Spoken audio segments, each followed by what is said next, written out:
All right, strap yourselves in because today we're going deep on something pretty crucial. Australia's new tax transparency laws for multinational corporations. Yeah, these laws are a pretty big deal, designed to make sure these companies are paying their fair share right here in Australia. Exactly. And with the 2025 federal election coming up, we're going to take a close look at Peter Dutton's voting record on this very issue. It's interesting because globally there's a big push for more corporate tax transparency. Right. But when you look at the voting history of some Australian politicians, well, let's just say things don't quite add up. Okay, so let's start with the basics. What exactly do these new tax transparency laws mean? What's all the fuss about? Well, basically, these laws are all about shining a light on the financial dealings of multinational corporations operating in Australia.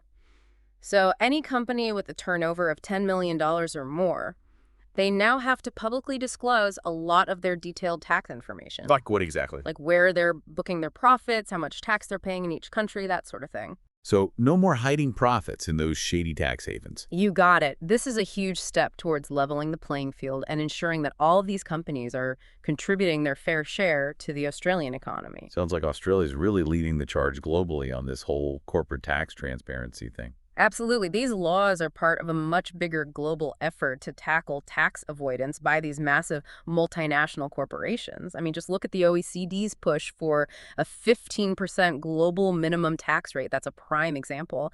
It's estimated that corporations shifted something like $1 trillion into tax havens just in 2022. $1 trillion. Wow, that's a lot of potential revenue lost for countries around the world, including Australia. But let's bring it back to Peter Dutton. His voting record on this whole issue seems to tell a bit of a different story. Yeah, you're right. Based on the data from They Vote For You, which is a website that tracks and analyzes how politicians vote, Peter Dutton has consistently voted against any measures that aim to increase corporate transparency. Consistently. You mean like he's never voted for it? His record is pretty clear on this. His average agreement score on any policies related to corporate transparency is just 2%. 2%. 2%. And just to give you an idea of what that means, it puts him right in the voted consistently against category. Wow. So he's not exactly Mr. Transparency when it comes to corporate taxes. No, not really. But what about, measures that are specifically designed to stop corporations from, dodging their tax obligations altogether? Has he supported those at least? That's where it gets even more interesting. He's consistently voted against measures that aim to stop tax avoidance or any of those aggressive tax minimization tactics these multinational corporations often use. And his average agreement score on those types of policies is even more striking. 0%, a perfect zero. Zero. Zero. So he imposes transparency and measures to actually prevent tax avoidance. What does that tell us about his stance on corporate taxation overall, especially now with the election just around the corner? Well, it definitely raises some important questions for Australian voters, doesn't it? I mean, his voting record seems to suggest that he might favor policies that, well, could make it easier for these multinational corporations to minimize how much tax they're paying here in Australia. And what sort of impact would policies like that have if they were actually put in place? Think of it this way. Every dollar that corporations don't pay in taxes is a dollar that's not going towards essential public services. Things like healthcare, education, infrastructure projects, all of those social safety nets that benefit all Australians. Right. So this isn't just some abstract economic debate. It has real-world consequences for everyday Australians. Exactly. Can you give us some concrete examples of how Dutton has actually voted on these issues? Absolutely. They Vote For You provides a very detailed breakdown of his voting record. For example, he voted against the Tax and Superannuation Laws Amendment, better targeting the Income Tax Transparency Laws bill back in 2015. Now, this bill was specifically designed to, you guessed it, increase the transparency of corporate tax arrangements. Didn't he also get into some hot water over his stance on certain Senate amendments to that 2020 tax bill? You're talking about the Treasury Laws Amendment, 2020 Measures Number 2, Bill 2020. The Senate had proposed some amendments that were aimed at closing loopholes and giving the government more power to tackle corporate tax avoidance and increase accountability. And surprise, surprise, he voted against those amendments too. So we're seeing a pretty clear pattern here. Yeah, his voting history pretty clearly shows a preference for policies that could give multinational corporations more leeway when it comes to minimizing their tax bills here in Australia. This raises some serious red flags, especially with the 2025 election just around the corner. Australian voters need to know where the candidates stand on these crucial issues. After all, it's our future that's at stake here. Exactly. This deep dive is just the tip of the iceberg. Voters really need to do their own research, compare where the candidates stand, and think about the potential consequences of their choices when they go to the ballot box. Okay, so we've seen that Peter Dutton's voting record is a bit concerning when it comes to corporate tax transparency and accountability. But before we jump into the political side of things, let's look a bit closer at these new tax transparency laws. Are they really the perfect solution? Or are there still some areas that need work? So we've been saying that Australia is leading the way globally with these new tax transparency laws. But are they really foolproof? Are there still some loopholes that companies might try to slip through? Hmm, that's a really good question. While these new laws are a huge step forward, there's always room for improvement, right? Right.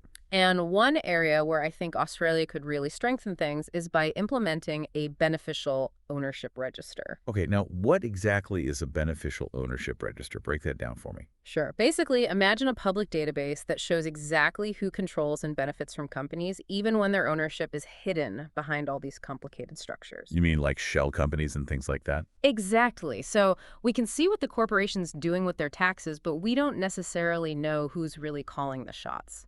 That sounds like a pretty big loophole to me. It does. It's like, trying to solve a crime, but you don't know who the suspects are. Exactly. Without knowing who's really behind it all, it's so much harder to hold anyone accountable for all these dodgy tax avoidance schemes. That makes sense. And what about penalties for those, who actually help corporations avoid paying their taxes?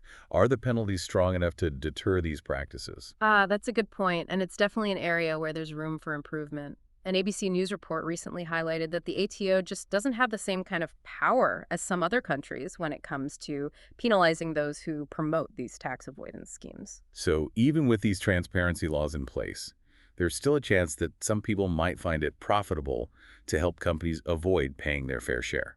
Yeah, unfortunately, that's a real possibility. It's a bit of a cat and mouse game. You close one loophole and then another one pops up somewhere else.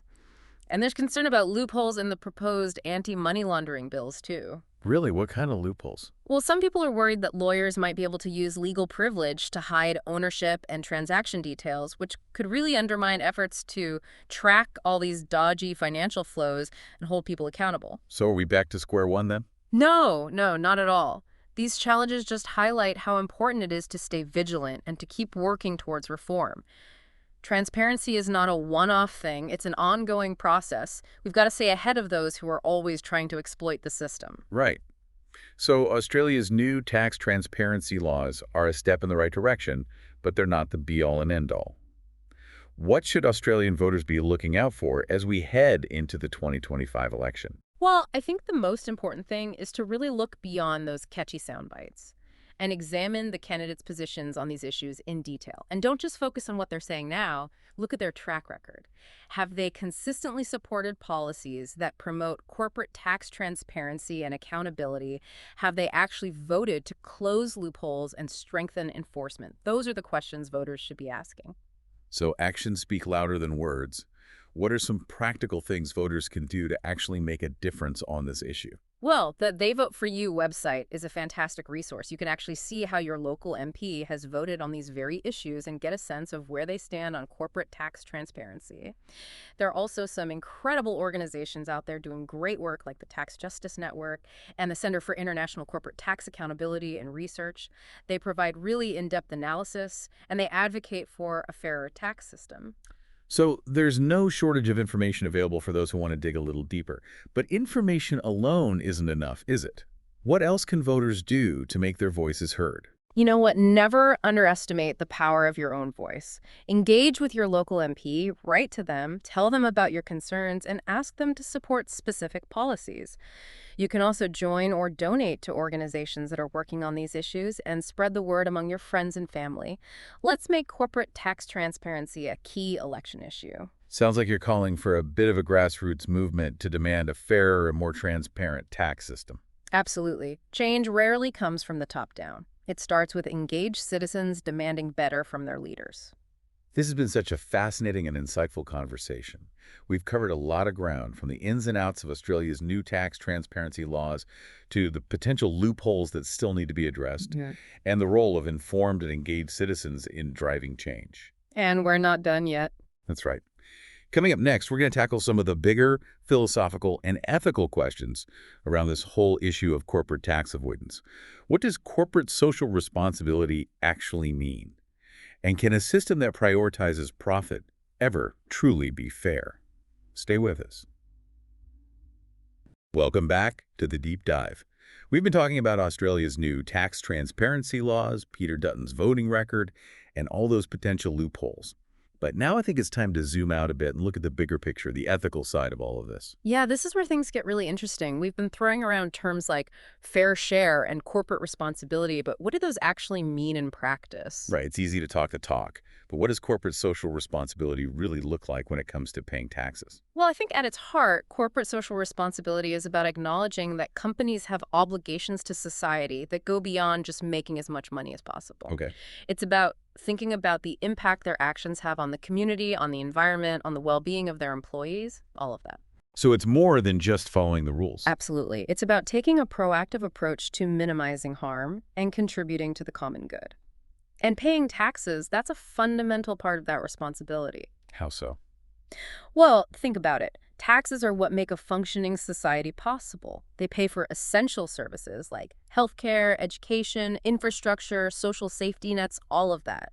When corporations don't pay their fair share, they're essentially getting a free ride on a system that benefits them enormously. Yeah, it's like going to a fancy restaurant, having a delicious meal, and then sneaking out without paying the bill. Exactly. And it really highlights just how unfair corporate tax avoidance is. When corporations don't contribute, it means that individuals and small businesses have to pick up the slack. So this isn't just some abstract economic issue. It has real-world consequences for everyday Australians. Absolutely. And it can really erode trust in the system, creating this feeling that the rules are rigged in favor of the wealthy and powerful. We've definitely seen that play out in recent years with all the anger over those corporate tax avoidance scandals. But is there any way to balance the pursuit of profit with a genuine commitment to social responsibility? I mean, is capitalism just inherently at odds with fairness? Those are some big questions, and there are no easy answers. But I think it's important to remember that capitalism is a system that we as humans created and shaped. Right. It's not some, unchangeable force of nature. We have the power to change the rules of the game. So we shouldn't just accept the way things are. Exactly. We should demand more from our corporations, from our elected officials. Policies like Australia's new tax transparency laws, they're a good start, but we need to keep pushing for greater accountability and a more equitable system. That sounds like a call to action for our listeners. You bet it is. As we head towards the 2025 election, let's remember that our choices matter. We need to demand transparency, fairness, and a system that works for everyone, not just a select few. Well, this has been an incredible deep dive, exploring the complexities of corporate tax avoidance, the importance of transparency, and the ethical considerations that come with it all. And remember, listeners, you have a voice. Stay informed, get involved, and make sure your voice is heard. Thanks for joining us on the deep dive. Until next time, keep asking questions, keep learning, and keep pushing for a better world.